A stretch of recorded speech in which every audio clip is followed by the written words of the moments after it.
été quelqu'un de... Voilà, tu maîtrisais, t'as toujours... Allez, c'est facile pour toi un peu tu vois, Ouais. d'étudier, d'appréhender les trucs. Quand tu arrives en troisième, que tu rates une fois, deuxième fois, une troisième fois, qu'est-ce que ça te fait, toi, en termes de... par rapport à toi-même, par rapport à ta confiance en toi? Ou bien est-ce que tu te dis que je rate, c'est parce que je me donne pas assez, mais est-ce que tu te remets vraiment en cause à un certain moment? Non, clairement, tu te sens pas dingue, hein.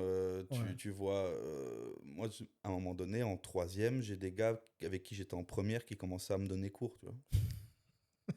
Donc, Ouais. tu vois, ça te remet clairement en question. Mais les gars, après, bon, voilà, ils sont déterminés pour les études, ils ont sacrifié. Comme on en Ouais. parlait, le sacrifice, Ouais. tu dois te dédier, tu vois.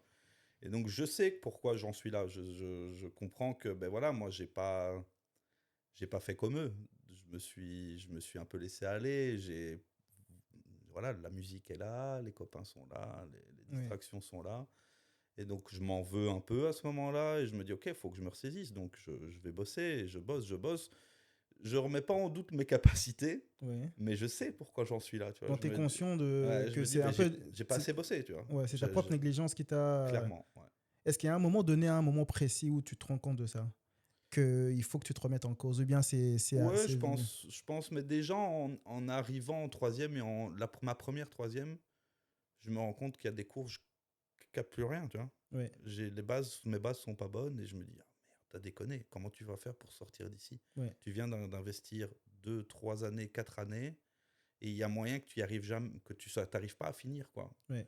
Et donc tu penses à abandonner, tu penses à te réorienter, mais pourras pas faire valoir tes 2, 3 premières années vu que Ouais, t'as pas de diplôme à la fin, tu auras fait. exactement. Et je dis, bref, faut que je m'accroche, je vais voir les profs, je leur dis, écoutez, voilà, j'en suis là.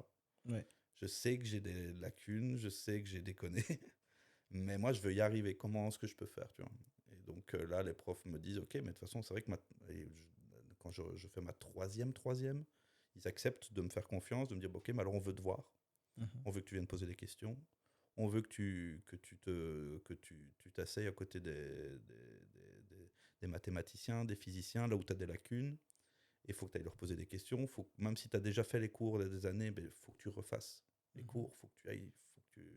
Faut que tu combles les lacunes que tu as accumulées, quoi. Donc, quand t'as décidé de remettre ça pour réussir, voilà, je dois réussir, sortir d'ici avec un diplôme au minimum, tu dis, t'arrêtes certaines choses, tu te donnes une discipline, et là, ça allait beaucoup mieux. Mais bon, en tout cas, elle était arrivée. Ouais, voilà. Non pas sans difficulté à cause du fait que j'avais vraiment négligé trop d'années, mais effectivement, et là, donc, je commence le master, je me relance. Ouais. Et par contre, je vais voir les profs et je leur dis, bon, écoutez, moi, c'était galère. Là, maintenant, j'ai encore 2 ans de master à faire. Mhm. Je vois les titres des trucs et tout. J'en peux plus, en vrai, tu vois. Ouais. Et je dis, voilà, est-ce qu'il n'y a pas moyen? Et là, ils m'orientent de nouveau, conseil. Ils me disent, bah, écoute, on donne les mêmes cours en cours du soir. Ok. Moi, ça faisait déjà quelques années que je travaillais en tant qu'étudiant. Moi, je travaillais en tant qu'étudiant pour me faire mes petits sous depuis que j'ai 15 ans, tu vois. Mhm. Donc, et là, ils me disent, bah, écoute, voilà, s'il y a moyen que tu trouves un taf, tu peux faire ça en cours du soir. Et on va dire, c'est la petite porte, parce qu'en fait, tout va aller un peu plus vite en cours du soir. T'as des fois des gars, je vais être avec des gars qui font des passerelles entre un bachelier de haute école Mhm. et un master, ou des gars Mhm. qui essayent de faire valoir 10 ans d'expérience en IT, par exemple, Ouais. et les transformer en master. Et donc, me retrouver avec des gens qui n'ont pas les mêmes 3 années que je viens de passer, enfin, le bachelier que j'ai. Et donc, moi, j'arrive avec un bachelier très, très solide en cours du soir pour l'UNIF. Et du coup, je me trouve à des trucs que j'ai déjà fait ou que j'ai déjà compris ou c'est juste un peu la suite. Et donc, moi, je galère pas du tout, du coup. Ouais. Et ils m'orientent vers ça, les profs le savent. Hmm. Et ils me disent, bah, toi, tu dois aller là-bas, tu finiras avec le même master que tout le monde sur papier, sans la galère des 2 ans à faire en cours du jour normal, quoi. Est-ce que pour toi, c'était, avec le recul, tu te dis que... Parce que moi, je me rappelle quand j'étais en UNIF, moi j'ai fait un master en 2 ans. Après avoir fini le master, je me suis toujours dit que j'aurais dû faire en un an. Parce que je vois pas l'intérêt de faire ça en 2 ans. Il y a beaucoup de cours, mais dans les faits, en vérité, il y a beaucoup... Je connais des gens qui ont fait ça en un an aussi, et voilà, c'est pareil, tu vois. À la fin, tu as le même papier, ouais. Dans le même papier, et puis dans le monde, dans le monde du travail, tu vois. Donc est-ce que toi, avec le recul, tu dis que c'était un bon choix? Pas seulement de le faire en un an, mais surtout aussi de le faire en cours du soir, et peut-être que le niveau aussi, il est peut-être plus la même, tu es peut-être plus le même. Oui, pour moi, c'était le bon choix. Oui. parce que voilà, j'avais raté quelques années, j'étais commencé à être plus vieux, voilà, tous mes potes ils taffent, Ouais. tous Tu mes voulais potes aller, ouais. ils ont de l'argent. Moi, des fois, le 15 du mois, je veux me déplacer avec la voiture de mes parents, mais c'est moi qui dois mettre l'essence. J'ai Mhm. pas d'argent sur ma carte pour mettre de l'essence. Et voilà, je commence à être en décalage par rapport à tous mes potes, tu vois, parce Mhm. qu'eux, ils ont de l'argent qui rentre.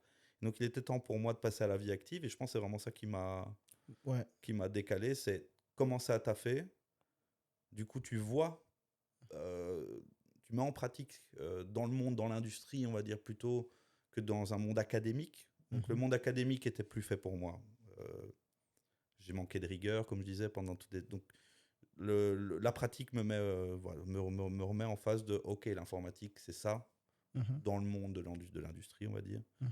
Et l'argent arrive, et le mec qui me prend sous son aile là, dans cette boîte, il croit en moi. Il me dit, mais regarde, je t'apprends ça, je t'apprends ça, regarde, dis ça, fais ça, fais ça, fais ça, motive-toi. Oui. Et donc, derrière, je me dis, ok, ben, il va falloir... Je pourrais abandonner là, hein, je taffe, c'est bon. Oui. Mais non, en fait, tout me remotive là, à ce moment-là. Ouais. Tu vois. Ouais. Et c'était comment alors l'expérience quand tu commences à travailler pour toi? Tu travailles, tu commences à travailler dans quoi exactement? Tu fais quoi exactement? Donc, je rentre dans une boîte qui veut vendre du service informatique, donc qui vend de la consultance, qui donne des formations et qui héberge des serveurs et des applications pour des petites boîtes. Donc j'arrive dans une boîte qui est une start-up en fait, Mhm. qui veut grandir et qui mise sur des gars comme moi pour le faire.